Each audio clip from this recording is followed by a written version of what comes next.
Hey everybody, welcome back to Record-ology. Today is going to be a really cool show. What are we doing? Well, we are going to talk about the top 5 vinyl mistakes and how to avoid them. Now, I know you've made some of these mistakes. I know I've made these mistakes. So we're going to talk about them, and we're going to talk about, most importantly, how to avoid them. You're not going to want to miss this, nor should you miss this.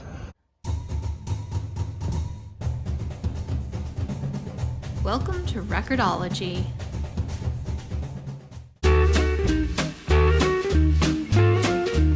Don't make the mistake of having no accessories, but also don't make the mistake of buying things that are unnecessary. Number one, first and foremost, I would say, is get yourself a good brush. Now, they make felt sort of padded brushes that do a dry wipe, and I started with something similar. Actually, my very first record brush was one of my wife's old makeup brushes. And I'm like, I need a brush of some sort. And she's like, well, try this. And I didn't know anything, pretty much about anything when it came to records back then. So it helped get some of the loose dust off of the record. But I realized that I needed something that was more suited to doing it properly. This is one of many different types of brushes. This is a carbon fiber brush. You can see those bristles down there are carbon fiber. They are soft. They feel just like any soft brush would feel, but they have some good properties. They are rigid to an extent, but they're also soft and they protect your vinyl. So we've done videos demonstrating how to use it, so I won't really go into that here. But pick yourself up one of these. They're not expensive. It doesn't really matter which brand you get. They're pretty much all the same. Some are a little bit more rigid than others, but basically you just, gently run it along the record as it's spinning, and it runs off any static electricity charges, deep cleans in a dry way those records, so it gets a lot of that loose dust off of your records. Now you're going to see that all of the accessories I'm sharing with you today are related to cleaning, because that is the most important part of physical media, and protecting it and sort of accessorizing physical media is keeping it clean. The next thing we need to do is keep the stylus clean. So how do we do that?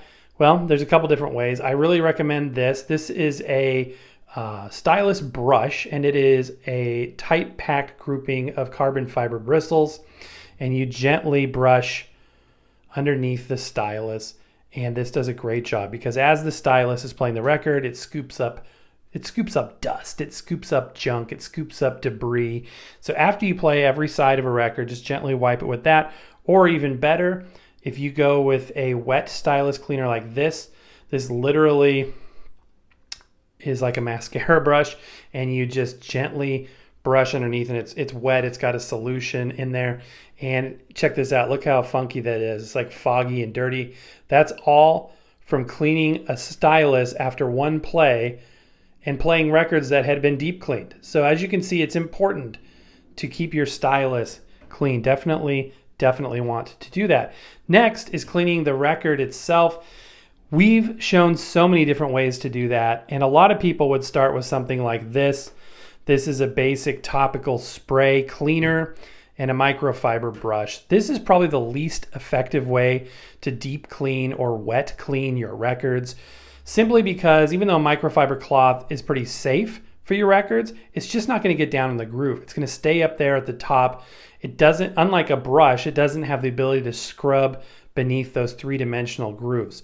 So this can be helpful for kind of topical, dust and fingerprints and things, but this isn't a product, or anything like this is not a product that would give you that deep groove cleaning that you need when you get a record. Now, deep cleaning a record is something you really only do when you first buy the record. You don't need to do it too often, but it is important.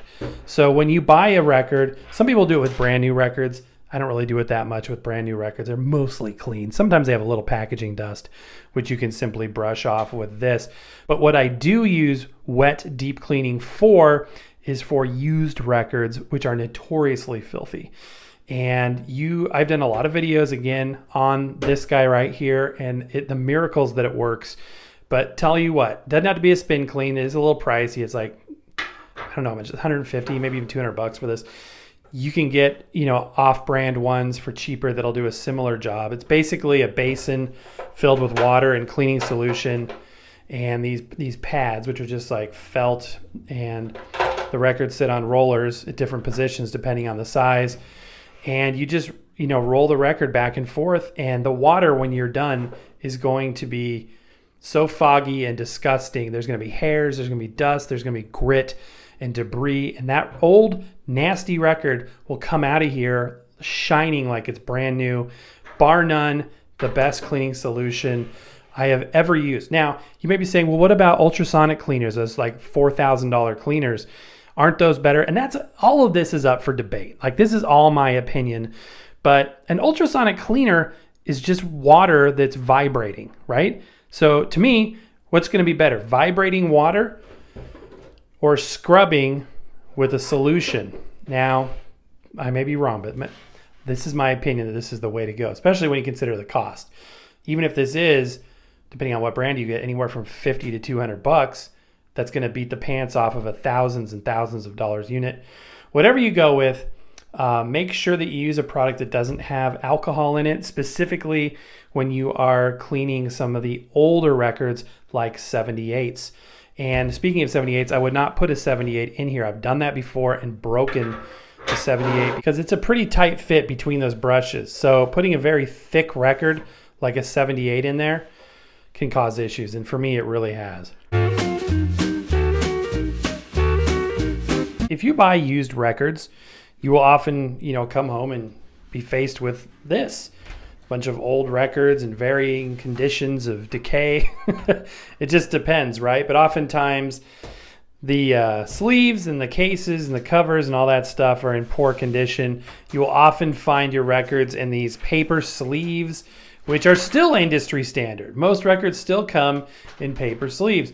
The very first thing you should do, well, only if you have the proper sleeves ready to go, but if you have proper sleeves ready to go, throw away the paper sleeves because they will scratch your records. In fact, it is not uncommon for brand new records to come home or be delivered and be scratched right out of the package.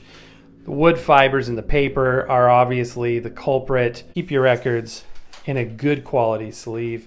And oftentimes you'll come home and your record won't even be in a sleeve. This is another paper sleeve. Sometimes you'll come home, this is even worse, the record will just be in the cardboard. How many times have we seen that, where it's just sitting there in the cardboard directly? Again, protect your records, protect your investment, and get those records into a good sleeve.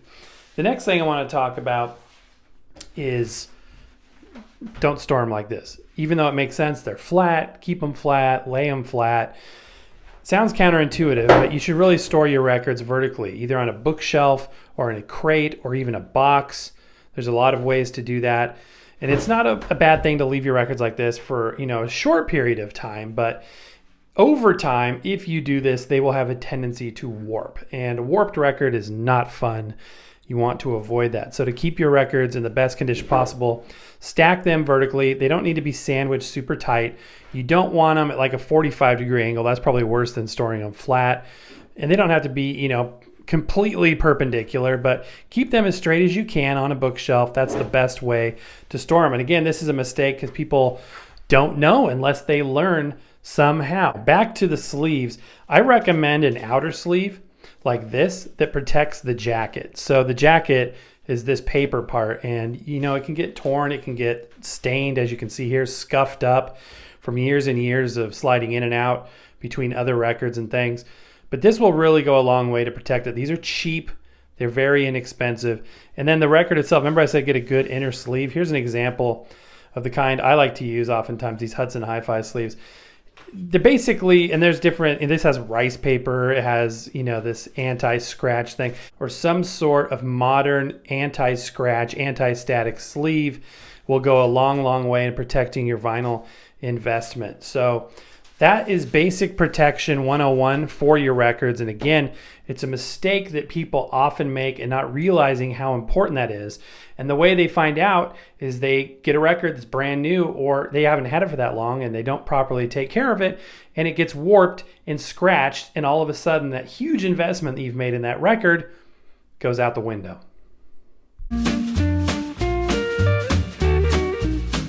Wasting money when buying records, and this one is super easy to do.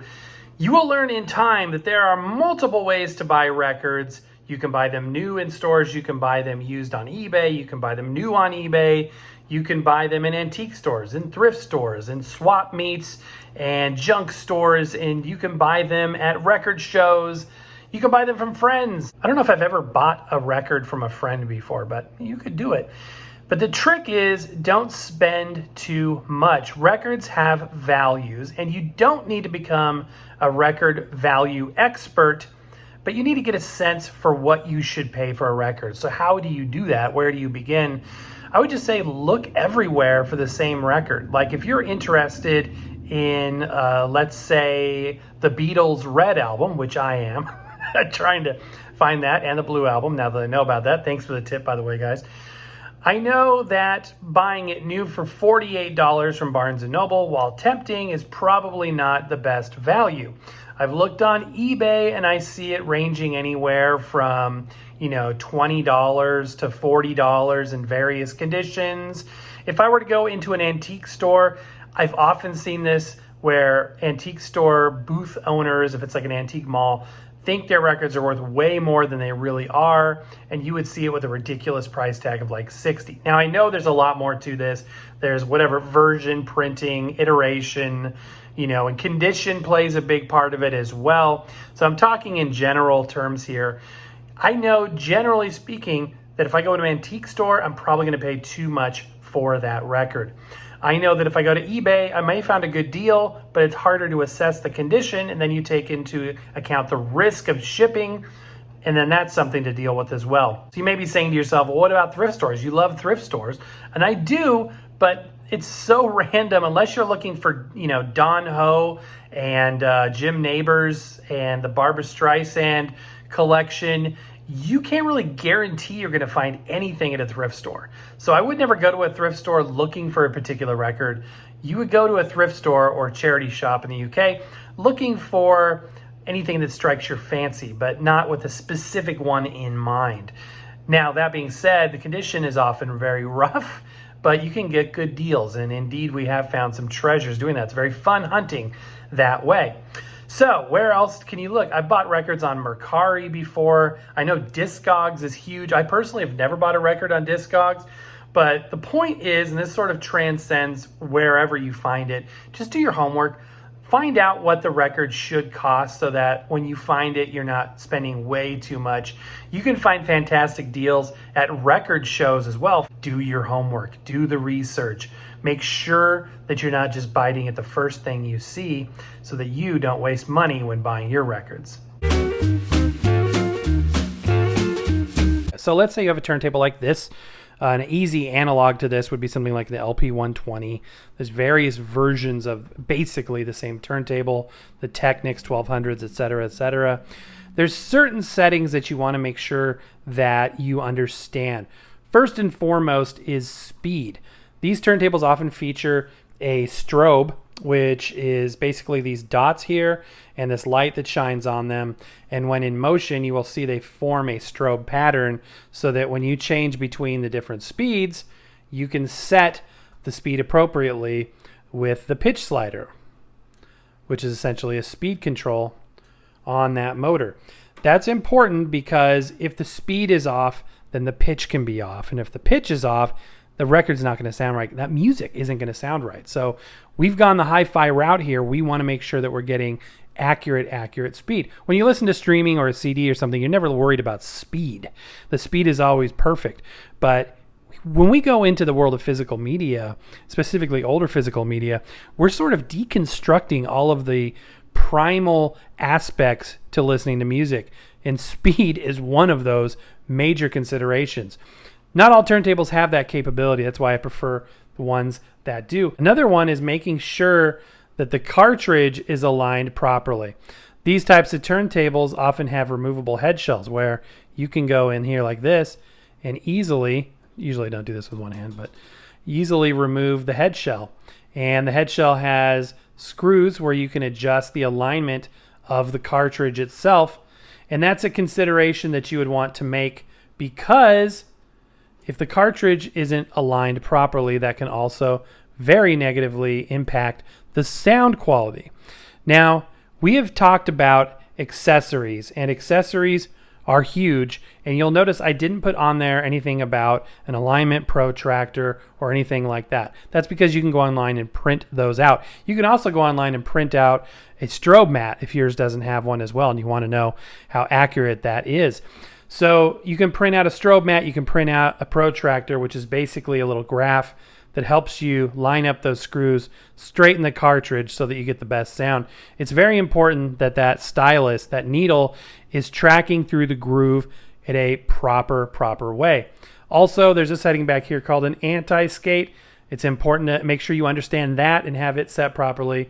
The tracking force, the counterbalance back here, same thing. That hugely impacts the wear and tear to your record, but even more important than that, it impacts the operation of the cartridge. Each cartridge is rated with a different value of how much it should be tracking at in terms of weight.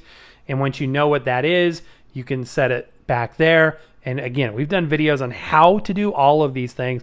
If you're like, okay, I got it, I've got my notes, how do I do these things? Check out our beginners playlist. We go into great detail on setting all of these things. We've got videos covering all of these details. But settings as a whole is a very important thing. There's also a vertical height adjustment on some tone arms like this one where I can adjust how high up that goes or how low it goes.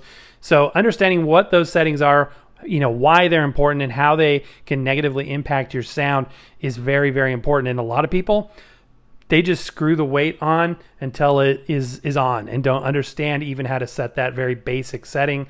In fact, I've gotten turntables from people like that before where the tone arm is set to a ridiculous value, all because they don't understand why and how they should set that. So this is pretty fundamental, so it's a very important one. I have said before, there's two tracks or paths you can follow when you get into vinyl. One is the retro route, suitcase players, wooden all-in-one players, things that are designed for their form over their function, and turntables or the hi-fi route, which will take you down the sound quality route at the expense perhaps of some of the novelty and retro design aesthetics of the other group. So you need to decide at the outset, are you here for sound quality or are you here for novelty? If you want high quality sound, as most of you probably do, just skip this stuff and go straight to this stuff. You're never going to get the highest quality sound potential that records offer from a suitcase player or an all-in-one. Have you ordered your official Record-ology 45 adapter yet? Check out the link in the video description below. All right, my friends, that is going to do it for today. If you like this video, please give us a thumbs up. And let me tell you what, we've got some awesome stuff coming your way. I cannot wait to share it with you. But that is going to do it for today. So happy record hunting, and we'll see you next time.